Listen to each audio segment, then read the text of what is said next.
Halo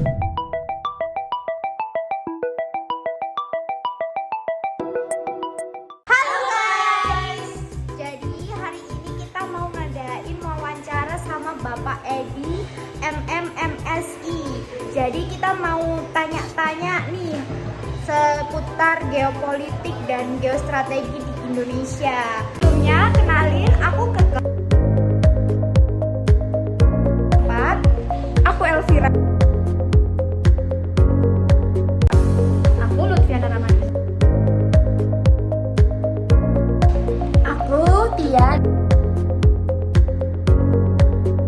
Aku Itatul Amalia.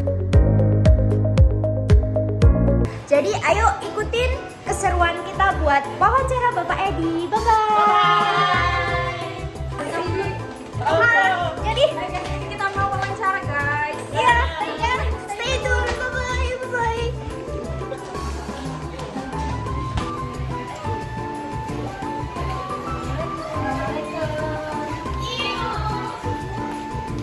Pernah nggak sih kalian merasa bingung sama persoalan geopolitik dan geostrategi di Indonesia, tentang persoalan Laut Natuna Utara? Jadi kita di sini juga masih bingung. Hari ini kita akan mewawancarai narasumber kita buat nanya-nanya soal itu. Bapak mungkin bisa silakan perkenalan dulu. Iya, nama saya Di Bermansa, saya dosen luar biasa di UNER Malang. Bisa kita mulai pertanyaan kan? Iya, silakan. Apa tantangan terbesar yang dihadapi Indonesia dalam mempertahankan kedaulatan di Laut Natuna Utara dari perspektif geopolitik dan geostrategi di Indonesia? Iya, jadi gini ya, perlu Anda ketahui, Natuna ini wilayahnya di daerah sekitar Kalimantan Barat. Dia di daerah yang berbatasan dengan beberapa negara, punya kerawanan tersendiri karena pulaunya termasuk bagian pulau terluas di Indonesia, dikelilingnya dengan lautan yang begitu luas. Pengamanan terhadap Pulau Natuna ini sudah intens dilakukan oleh pemerintah. Di Pulau Natuna sendiri sudah ada kekuatan-kekuatan angkatan darat, kekuatan angkatan laut, dan kekuatan angkatan udara. Cuma wilayah di utaranya itu adalah wilayah laut yang sementara ini quote-unquote dipertentangkan gitu ya. Ada beberapa negara yang merasa punya kepentingan, khususnya Republik Rakyat Cina.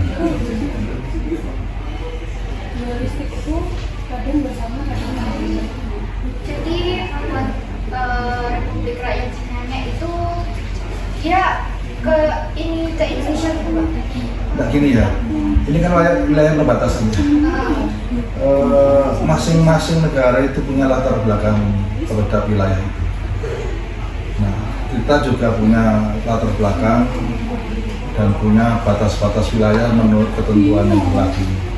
Kadang-kadang walaupun ketentuan berlaku itu secara internasional, tapi ada negara yang tidak mengakui peraturan internasional.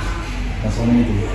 Dan Cina dalam hal ini dia mengakui itu sebagai wilayah dia zaman dahulu nenek moyangnya. Gitu. Untuk yang utara dari Pulau Natuna, ya, itu adalah lautan. Ya, Lantas kenapa Cina itu bisa dianggap sebagai menjadi ancaman utama? Ya, Cina dianggap menjadi kekuatan utama karena gini, Cina ini punya kekuatan yang besar. Bahkan sekarang ini bisa dikatakan sebagai superpower di dunia. Dia negara yang berkembang dengan pesat, yang dulu superpower itu kan hanya Amerika Serikat dan Rusia. Sekarang muncul Cina sebagai kekuatan dengan kekuatan militernya yang sangat besar. Negara yang punya kekuatan militer besar tentu punya keberanian untuk mengkotak-atik, untuk meributkan wilayah dengan harapan wilayahnya akan makin luas.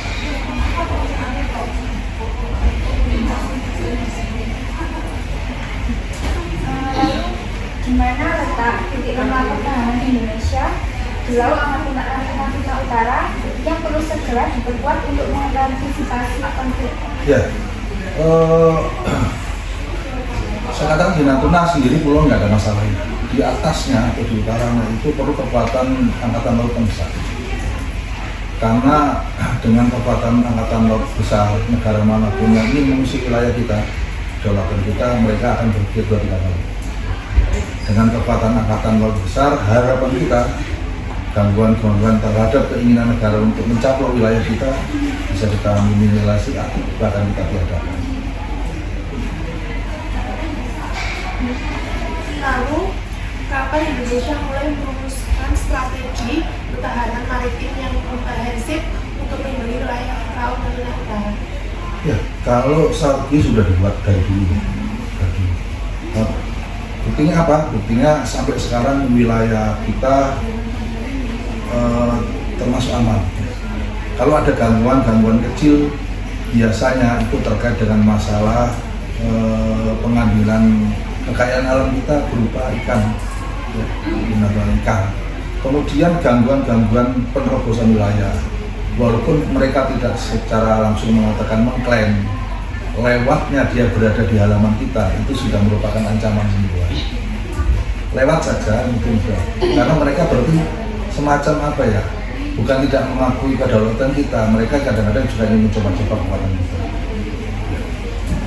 Lalu Pak, bagaimana strategi yang bisa dilakukan oleh Indonesia untuk meredakan ketegangan di Laut Natuna Utara? Ya, strategi yang kita lakukan di selain pengamanan laut ya dari segi fisik ya, dari dari segi non fisiknya adalah penguatan diplomasi. Diplomasi kita dengan negara sekitar seperti Thailand, kemudian Malaysia, Filipina, yang terkait dengan wilayah itu sudah dilakukan. Ini kita lihat dengan kuatnya ASEAN. Organisasi ASEAN telah membuat kita mempunyai kemampuan untuk bernegosiasi, berkomunikasi, sehingga tidak terjadi pertentangan kalau terkait dengan wilayah kita sendiri masing-masing. Kemudian terkait dengan Cina, itu selalu kita berusaha untuk melakukan diplomasi. Harapannya supaya Cina juga bisa mengakui, karena saya tadi katakan bahwa setiap keputusan internasional pun itu belum tentu langsung bisa diterima oleh negara lain. Karena apa? Karena mereka punya kepentingan. Wajar kalau setiap negara kepingin wilayahnya luas. Kenapa? Karena satu kekayaan alamnya berupa umpamanya minyak, kemudian tadi ikan dan lain sebagainya. Jadi itu diplomasi yang kita gerakkan agar tidak terjadi konflik. Kita berharap tidak ada konflik semua supaya kita bisa berhubungan dengan negara-negara lain. Jadi kesimpulannya di Laut Natuna Utara ini pihak utamanya mengatur itu rakyat Cina. Ya. Dan strategi yang dibuat itu dengan menguatkan diplomasi. Ya, betul. Terima kasih Pak. Ya, Sudah cukup pertanyaan dari kita. Nanti kalau misal kita ada pertanyaan lagi nanti kita bisa ke Bapak lagi. boleh. Ya. Ya, terima kasih Bapak. Ya. Jadi kita udah selesai buat wawancara sama Bapak Edi. Terima kasih sudah menonton ya guys. Bye bye.